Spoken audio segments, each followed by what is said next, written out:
ناظرین السلام علیکم، پروگرام جواب چاہیے کے ساتھ حاضر۔ اس سے پہلے کہ اپنے مہمانوں کا تعارف کراؤں، چند باتیں ضرور رکھنا چاہتا ہوں۔ اس وقت عالمی حالات آپ کے سامنے ہیں، ایک بڑی جنگ جو ہے وہ مسلسل جاری ہے اور اس سے پوری دنیا اس میں انوالو ہو چکی ہے کسی نہ کسی طریقے سے، اور بہت خطرہ ہے کہ ہم تیسری عالمی جنگ کی طرف جا رہے ہیں، اور ظاہر ہے اس کا اثر پوری دنیا پہ ہے، ہمارے پڑوسی ممالک پہ، اور جو آپ کے جنگ لڑ رہے ہیں ان کے اوپر بھی ہے، اور ظاہر ہے اس خطے کی اہم ملک پاکستان ہے۔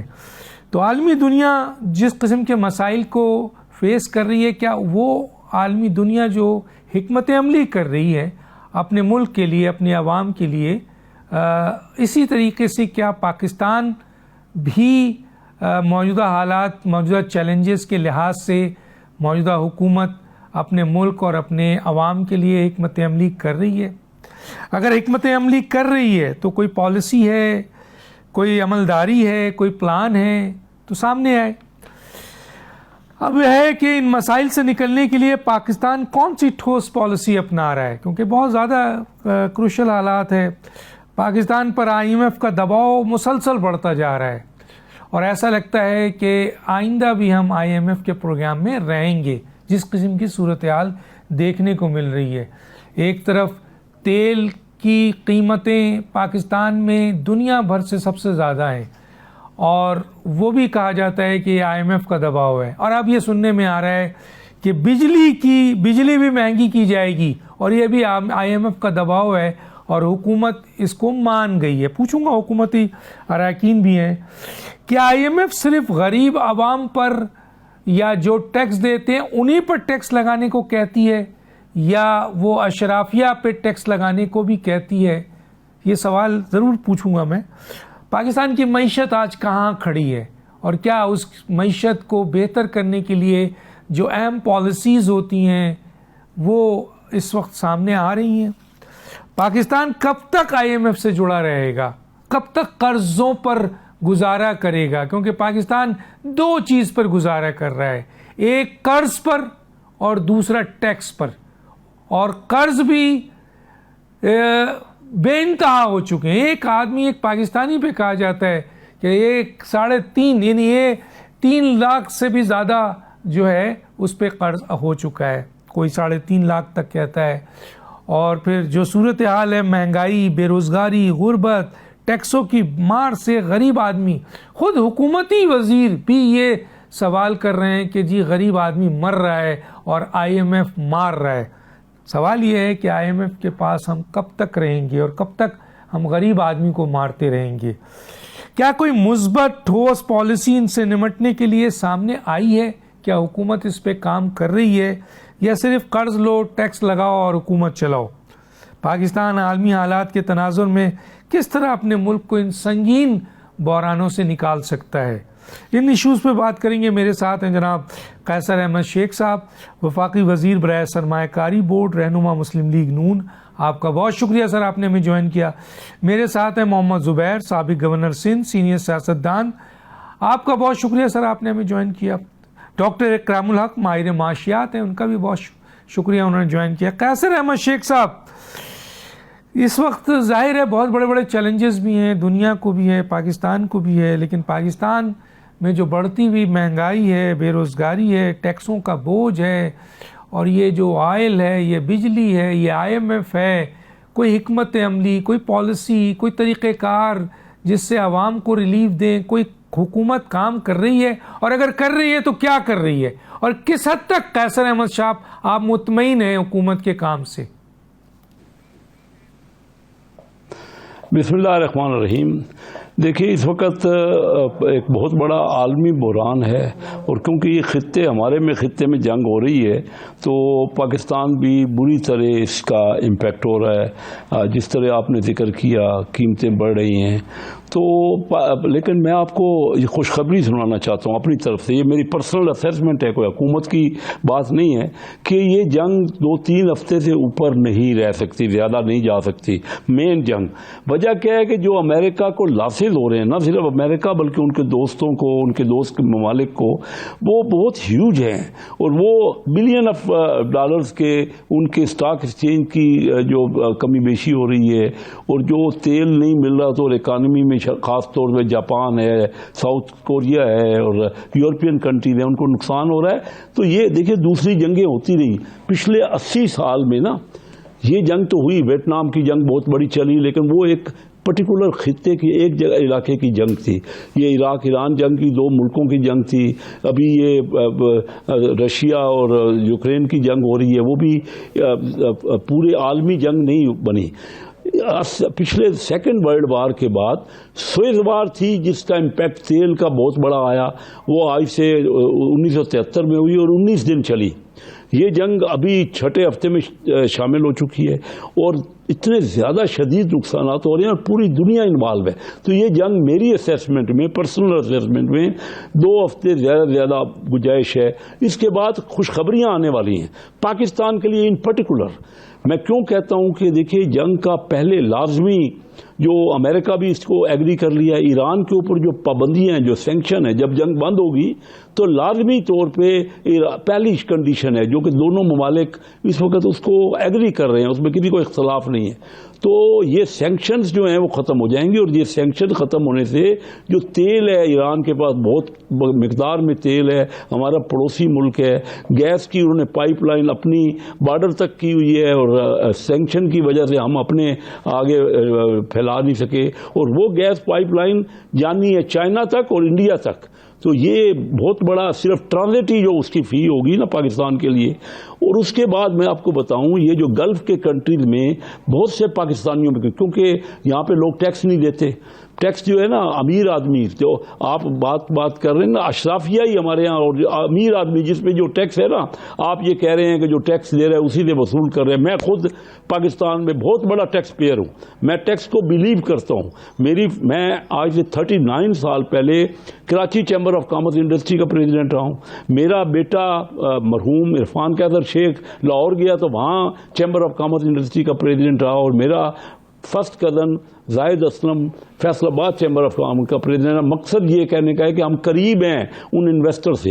ہم بزنس مین ہی ٹیکس نہیں دے رہے، صحیح جو ٹیکس دیتا ہے وہ سروائیو نہیں کر سکتا، کمپٹیشن نہیں کر پا سکتا۔ لوگ یہاں بجلی کی چوری کرتے ہیں، لوگ یہ ایف بی آر سے ساز باز کر کے، دونوں ایف بی آر بھی اور بزنس مین بھی، نہ سیل ٹیکس پیمنٹ ہوتی ہے، صحیح جیسا لیجیٹیمیٹ بزنس مین بزنس کر ہی نہیں سکتا، اس کے اوپر ٹیکس امپوز ہوتا ہے اور دوسرا آدمی کم ٹیکس دیتا ہے۔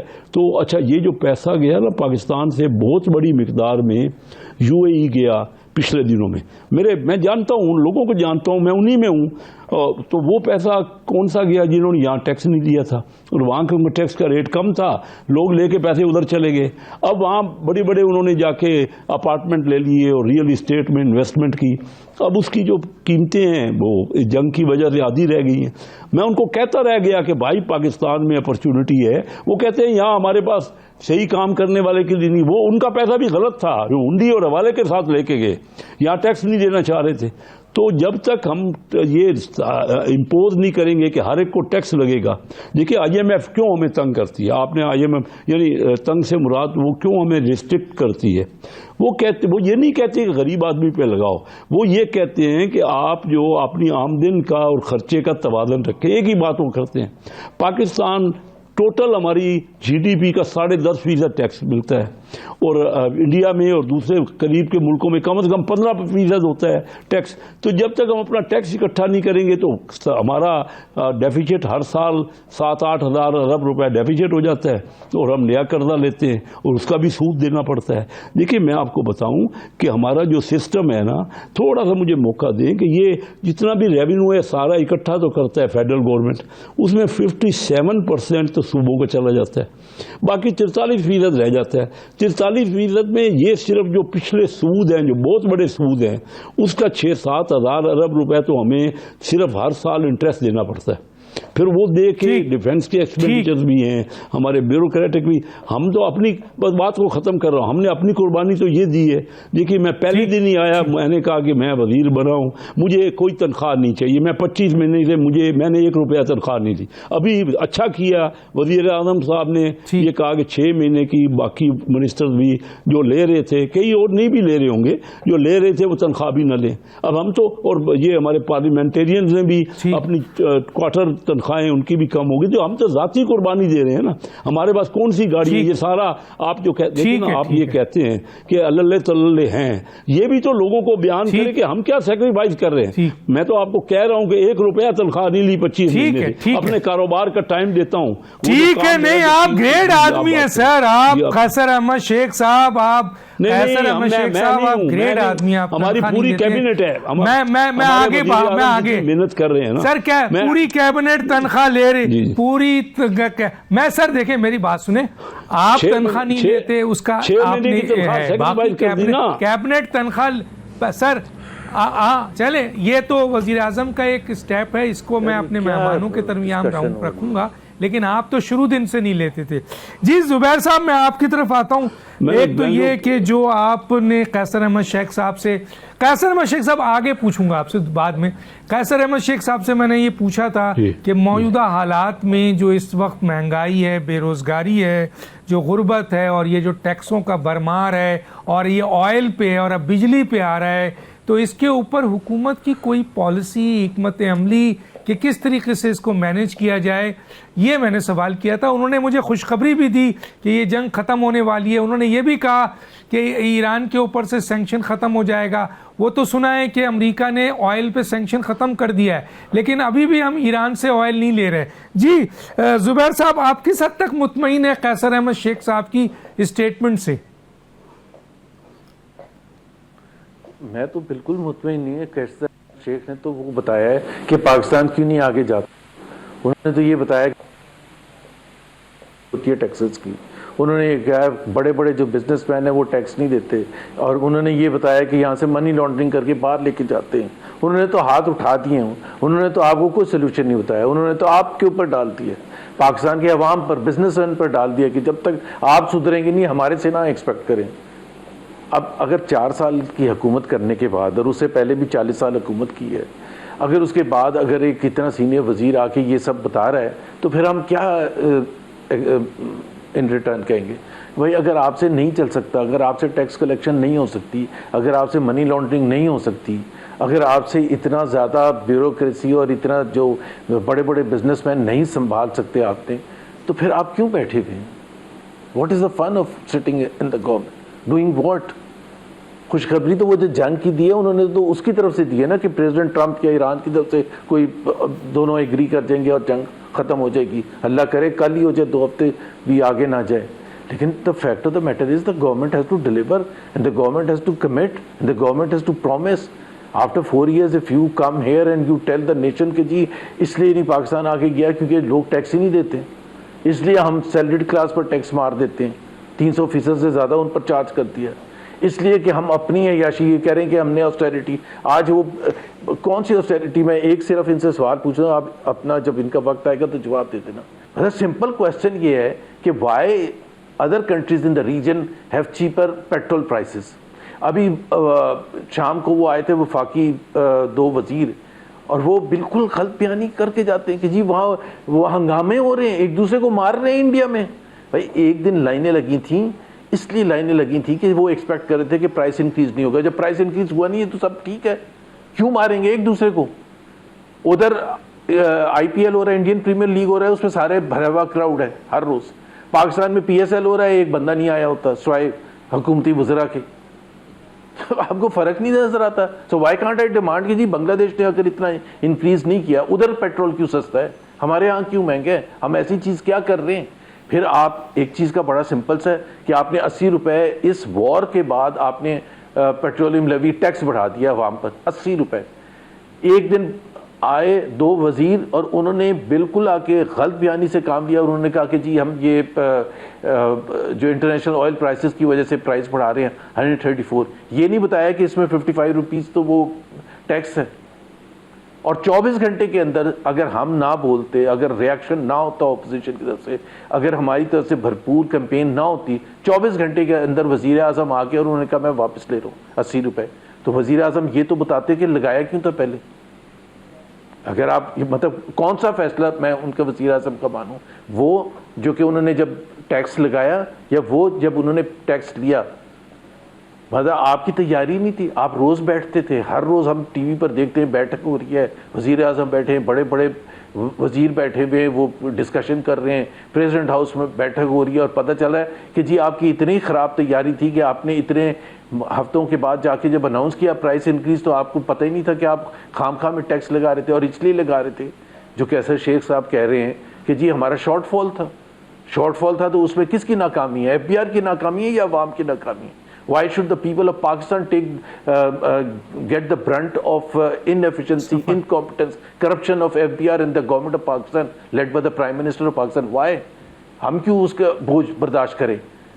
آپ سے اگر اضاف نہیں ہوتے ہیں تو پھر آپ چھوڑ دینا. آپ یہ تو نہیں کر سکتے کہ ہر تھوڑے دیر بعد ٹیکس اور بڑھاتے. اور IMF کے ساتھ اگر آپ کی بات چیت, by the way IMF is not going next year, June میں IMF کا یہ والا پروگرام ختم ہو رہا ہے, اور سب کو پتا ہے کہ اگلے سال جون میں ہم پھر ایک اور IMF پروگرام کر رہے تھے. ہمیں تو بتایا تھا یہ جنگ جب ہمارے اتنے زبردست فورن ریلیشنز ہو گئے ہیں کہ ڈالرز آئیں گے یہاں, اب پتہ چلا $3.5 بلین جا رہے ہیں ہمارے UAE کو. یہ تو الٹا ہو گیا. ہمیں تو بتایا تھا آئیں گے ڈالرز دبا کے, پتہ چلا جا رہے ہیں ڈالرز. تو کون سی چیز میں یہ جو, اور دوسری بات ڈاکٹر صاحب لاسٹ آپ کا ٹائم لے رہا ہوں آدھا منٹ, یہ طریقہ نہیں ہوتا. اکنامک پالیسیز ہوتی ہیں جس کی وجہ سے اکنامک ایکٹیویٹی بڑھتی ہے. اکنامک ایکٹیویٹی بڑھتی ہے تو ٹیکس کلیکشن زیادہ ہوتا ہے, ایکسپورٹ بڑھتی ہے, امپلائمنٹ جنریشن ہوتی ہے, پاورٹی ریڈکشن ہوتا ہے, وہ ساری چیزیں ہوتی ہیں. ان کو آتا ہی نہیں. ان کو بس یہ آتا ہے ہم سبسڈی یہاں دے دیں, ہم یہ والا کسان کارڈ اب دے دیں, اب ہم یہ لیپ ٹاپ دے دیں. یہ تو ایک بالکل ایک اسکول کے بچے یہ فیصلہ کر سکتے ہیں یہ چیزیں, کہ جی آپ کو جب سمجھ نہیں آتی کہ ہاؤ اکنامک, کون سی پالیسیز ہیں that will generate economic activity, وہ آپ کے پاس ہے نہیں. آپ یہ کارڈ اور فلانا کارڈ اور لیپ ٹاپ بس دیتے رہتے ہیں, اوور ہیڈ برج بنا دیے, انڈر پراسز بنا دیے, and that is considered as ترقی. جی اسلام آباد دیکھیں جی کتنا ترقی کرتی ہے. Islamabad does not represent the Pakistan, does not represent Pakistan. Karachi آ کے دیکھیں جی which is the financial hub of Pakistan, اس کی حالت دیکھیں. تو یہ تو بڑی زیادتی ہے, پاکستان کے عوام کے ساتھ ظلم ہے کہ پاکستان کے عوام کو آپ نے کہیں نہیں چھوڑا ہوا. اگر وہ صحیح سوال پوچھتے کہ جی مجھے آپ جواب دیں گے کہ نیپال میں پیٹرول کیوں سستا ہے, بنگلہ دیش میں کیوں سستا ہے, انڈیا میں کیوں سستا ہے, سری لنکا میں کیوں سستا ہے, and in relation to our income, average income جو ہے, مطلب ایتھوپیا کے بعد we are the second worst. کون سی آپ نے اچیومنٹ کی؟ 4 سال ہو چکے ہیں آپ کو. ٹھیک ہے, میں ڈاکٹر اکرام الحق صاحب کی طرف آتا ہوں. دونوں کی گفتگو آپ نے سنی ہے. میرا جو بیسک کویشچن ہے سر وہ یہ ہے کہ دنیا فیس کر رہی ہے, اور ظاہر اس خطے میں صرف ہم نہیں ہیں, اور بھی بہت سارے ممالک ہیں جو فیس کر رہے ہیں. ایون افغانستان بھی ہے ہمارے ساتھ, اس کا پیٹرول کا آپ پرائز دیکھ لیں, انڈیا کا دیکھ لیں, جیسے بنگلہ دیش کا بتایا, نیپال کا بتایا, سری لنکا کا بتایا. تو آپ دیکھ لیجئے وہاں کتنا بڑا ہے, اور جبکہ ہمارے جہاز تو پھر بھی آ رہے ہیں. تو ایسی صورتحال میں یہ جو بوجھ ہے بہت بڑا بوجھ سر, ابھی بھی جو 3 something کر کے بھی ہے تو تب بھی بہت بڑا بوجھ ہے. تو عوام کے اوپر صرف یہ پیٹرول کا وزن نہیں پڑ رہا ہے سر, بلکہ اس ڈیزل اور پیٹرول کے بنیاد پر جو کسان ہے وہ بھی مر رہا ہے, جو مزدور ہے وہ بھی مر رہا ہے, جو عام آدمی کھانا کھاتا ہے وہ بھی مر رہا ہے, جو ٹرانسپورٹ پہ گزرتا ہے وہ بھی مر رہا ہے. یعنی اوور آل مہنگائی ہو گئی ہے سر. تو کیا پاکستان کی آپ کو نظر آ رہا ہے حکومت دنیا تو کر رہی ہے, کیا ہماری حکومت جو 55 کابینہ کے ساتھ بڑے دماغوں کے ساتھ بیٹھی ہے, کوئی پازیٹیو کنسٹرکٹیو پالیسی, حکمت عملی, پلاننگ, عمل درآمد نظر آ رہا ہے سر؟ بہت شکریہ زین صاحب. دیکھیے بڑے افسوس سے کہنا پڑتا ہے کہ ہر دفعہ جب بھی کوئی ایسی صورتحال ہوتی ہے تو ہم ایک طرح سے حکومتی سطح پر میں کہوں گا ناقابل اصلاح ہی ہو چکے ہیں. یہ بہت دفعہ ہم IMF پتہ نہیں کون کون بتا چکا ہے کہ جناب دیکھیے ڈھانچے کے اندر کچھ پرابلمز ہیں, ان کو درست کریں گے تو پھر حالات ٹھیک ہوں گے, مگر انہوں نے قسم کھائی ہے کہ ہمیں نہیں ٹھیک ہونا ہے.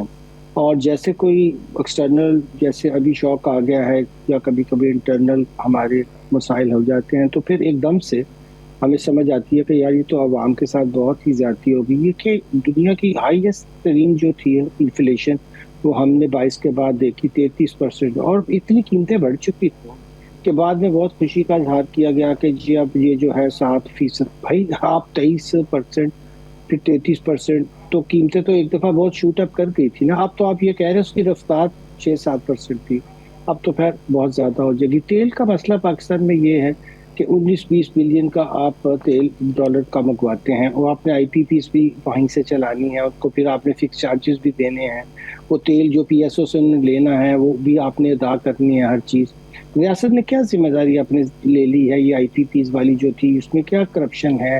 تیل استعمال ہوتا ہے نہیں ہوتا ہے؟ کیوں سرکولر ڈیٹ جو ہے اب آئل اور گیس کا ملا کے 5 ٹریلین سے اوپر ہو چکا ہے. آپ تو صرف فسکل ڈیفیسٹ کی بات کر رہے تھے، اگر اس میں ہم دوسری جو ان کی ذمہ داریاں ہیں وہ بھی ایڈ کر لیں تو پھر ہم کہیں کے نہیں رہیں گے. اور پاکستان روپیز کی کیا حالت ہوئی، ہم اپنی ایکسپورٹ ہی نہیں بڑھا سکے ہیں، اور اس کی وجہ سے ہم سخت جو ہے وہ دشواری کا، کیونکہ ایک تو ہماری ڈی ویلیویشن ابھی جب ہم اپنا مقابلہ کر رہے تھے افغانستان کے ساتھ اور انڈیا کے ساتھ، آپ کو پتہ ہے وہاں ڈالر ان کے اپنے 100 روپیز سے کم پر ہے، اور ہم 285 اور 280 پہ پہنچے ہیں. یہ پاکستان دنیا کا 5واں بڑا ملک ہے آبادی کے لحاظ سے، اور قدرتی ذخائر اور یہاں پہ انسانی وسائل اتنے زیادہ ہیں کہ آپ دنیا کے بہترین ہمیں دنیا کی 5ویں بڑی اکانومی ہونا چاہیے تھا کہ یہ ہم جا کر ایک ہاتھ میں کچھ کول پکڑ کر کبھی اس سے مانگتے پھرتے ہیں کبھی اس سے مانگتے پھرتے. یہ شرمناک بات ہے. میں کہتا ہوں میں کسی ایک حکومت کو بلیم نہیں کر رہا ہوں کہ شروع سے ہم لوگوں نے، اب میں عرض کرتا ہوں 2-4 فگرز دوں گا پھر بات ختم کروں گا،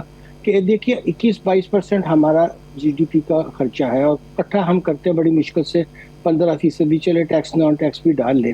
تو یہ کون سا ملک ہوتا ہے جس میں آپ صوبے 57.5% دینے کے بعد اپنا ٹیکس اکٹھا نہ کریں اور پیسے اڑائیں ایڈورٹیزمنٹ پہ کہ ہم نے پنجاب کے اندر بنڈل سے چیپ، اور بھائی 4 ٹریلین آپ کو وفاق سے مل گیا اور آپ نے اپنا ٹیکس اکٹھا کیا 322. یہ پنجاب دنیا کا 12واں بڑا ملک ہے اگر آپ اس کی آبادی دیکھیں، 120 ملین کا یہ صوبہ ہے، اور اس کی اپنی کارکردگی ذرا آپ ملاحظہ کریں. اگر سارے صوبے یہ اپنے پراپر جو ہیں وہ ریسورس موبلائزیشن کریں تو یہ جی ڈی پی سے جو ہم ٹیکس کی ریشن نکالتے ہیں یہ کوئی ایک صوبے کی نہیں ہوتی ہے، پورے پاکستان کی ہوتی ہے. اگر آپ ان کی کارکردگی دیکھیں تو سارے صوبے مل کے 2% بھی جی ڈی پی کا ٹیکس اکٹھا نہیں کر پاتے ہیں. یہ 18ویں ترمیم کے بعد یہ مطلب تھوڑی تھا کہ آپ کو وفاق سے جو پیسے اتنے زیادہ مل جائیں گے تو آپ ہاتھ پہ ہاتھ دھرے بیٹھے رہیں گے، نہ آپ ڈیولپمنٹ کریں گے. جو ڈیولپمنٹ جس کو کہتے ہیں، جس سے پروڈکٹیوٹی بڑھتی ہے، جس سے کہ امپلائمنٹ بڑھتی ہے. اب آپ ذرا سوچئے کہ میں اب آپ کو ایک فگر دوں گا، آپ حیران ہو جائیں گے، اور آپ کو وفاق کا بھی پتہ چل جائے گا کہ وفاق کس قدر بے رحم ہے کہ اس وقت انکم ٹیکس کے اندر جو ٹیکس ایگزمپشنز ہیں وہ 3 ٹریلین کی ہیں، اور آپ یہ کہہ رہے ہیں کہ جناب ہم بہت مشکل میں. اور بھائی پہلے آپ یہ 3 ٹریلین والی ایگزمپشنز ختم تو کریں نا. تو آپ بوجھ ڈال رہے ہیں دوسرے لوگوں پہ، اور جن لوگوں کو 3 ٹریلین کی ایگزمپشنز دی ہوئی ہیں وہ جاری رکھیں. جی او آر کے اندر 6 ان کے ایکڑ کے گھر ہیں، ان کی عیاشیاں ختم ہونے کا نام نہیں لے. یہ سرکاری افسر جو آپ کے ہیں، کیا ان کو پوسٹ کلونیل پیریڈ کے اندر انہی جی او آرز کے اندر اسی طرح ہی رہنا چاہیے تھا جس طرح کے یہ رہنے کا؟ اور آپ ان کو مونیٹائز کر کے دیں، اور ان کو آپ اگر لیز آؤٹ کریں جگہوں کو تو آپ کو تو بہت پیسہ ہے. مگر صوبائی حکومتوں کو اور وفاق کو کچھ ان کے جی او آرز ہیں، کچھ ان کے جی او آرز ہیں. آپ ذرا لاہور کے جی او آر کو دیکھیں، وہ اس وقت best of the best location پہ ہے. ایک طرف اس کو جے روڈ لگتی ہے، ایک طرف نہر لگتی ہے، ایک طرف مال، اور وہ ساری کی ساری لینڈ جو ہے اس کے اوپر سرکاری اور ججوں کا اور کچھ اور لوگوں کا قبضہ ہے، اور اس کی آج ورتھ نکالی جائے تو بلینز آف ڈالر بنتی ہے.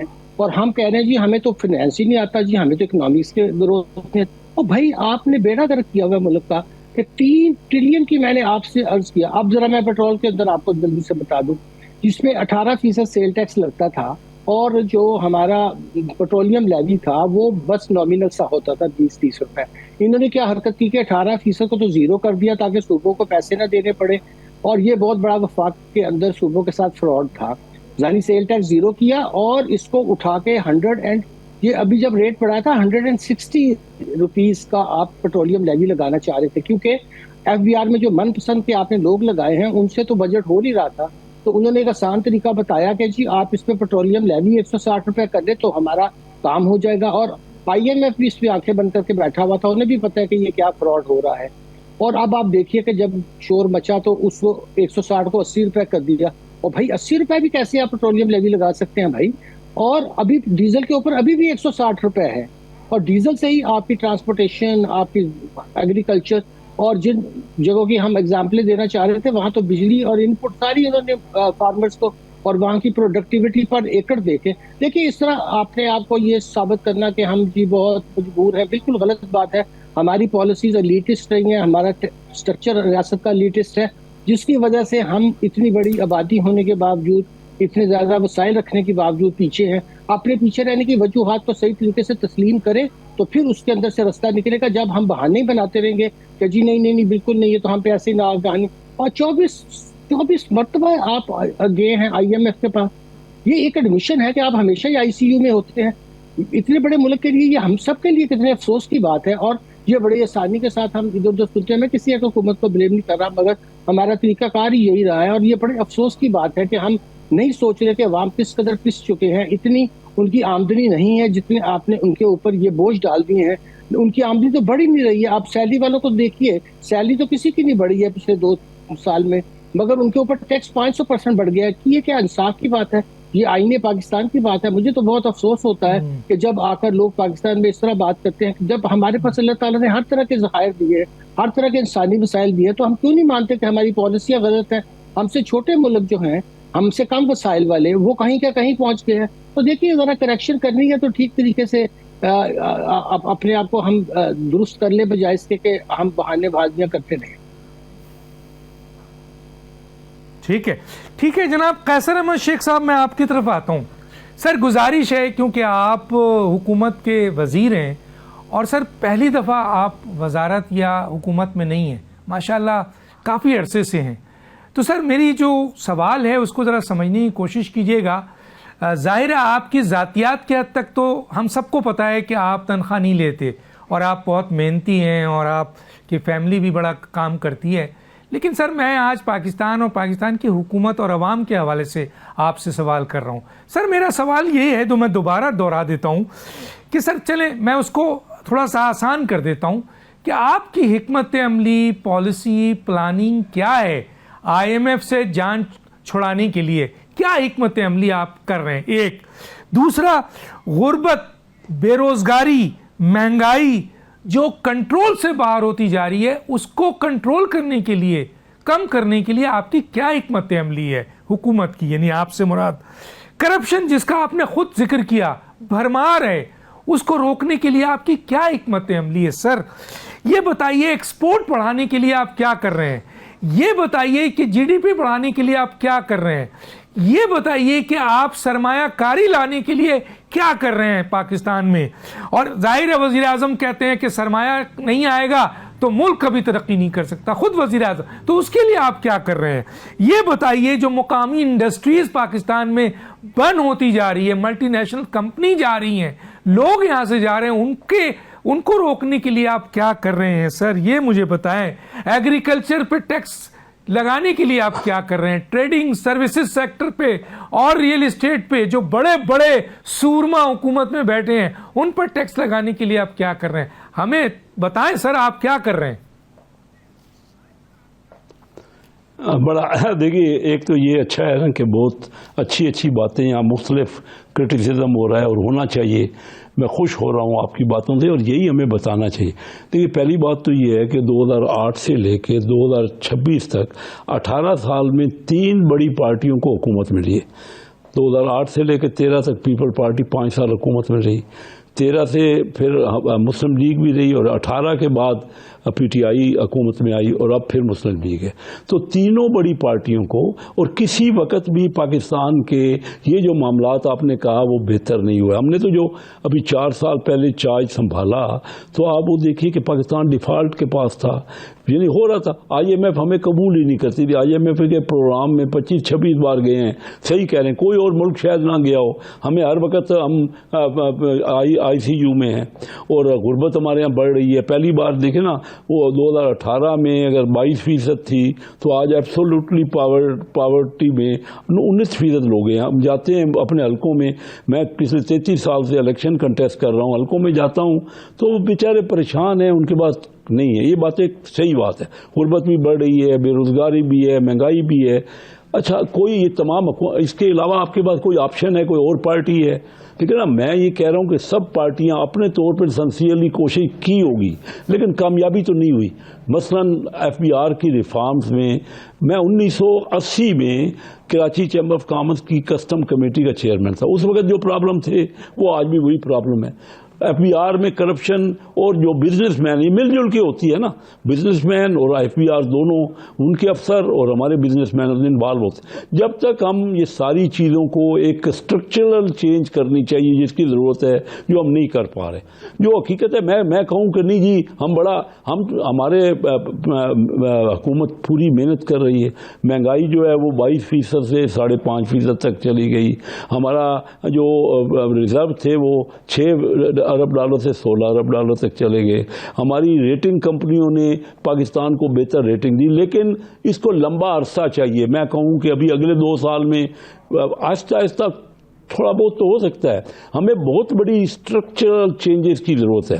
آپ پوچھ رہے ہیں, میں انویسٹمنٹ کا آپ کو بتا سکتا ہوں کہ انویسٹمنٹ کے لیے, کیونکہ ہمارے یہاں لا اینڈ آرڈر صورتحال انڈیا کے ساتھ ہمارا ٹسل رہی, ہماری بارڈر پہ آپ دیکھ رہے ہیں کہ افغانستان کے ساتھ بھی ہے, ایران کے ساتھ سینکشن ہے. کوئی بھی ملک جو ٹریڈ کرتا ہے نا وہ اس کی ریجنل ٹریڈ ہوتی ہے.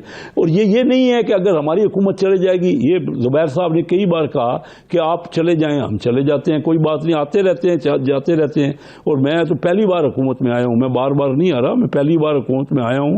اور یہ صحیح بات ہے کہ اگر ڈیلیور نہیں ہونے پا رہا تو ہمیں چلا جانا چاہیے. لیکن فرض کیجئے کور اور آ کے کس کو حکومت نہیں ملی, کس نے یہاں ہمیں سب کو مل کے, غلطیاں ہماری پوری قوم میں ہیں.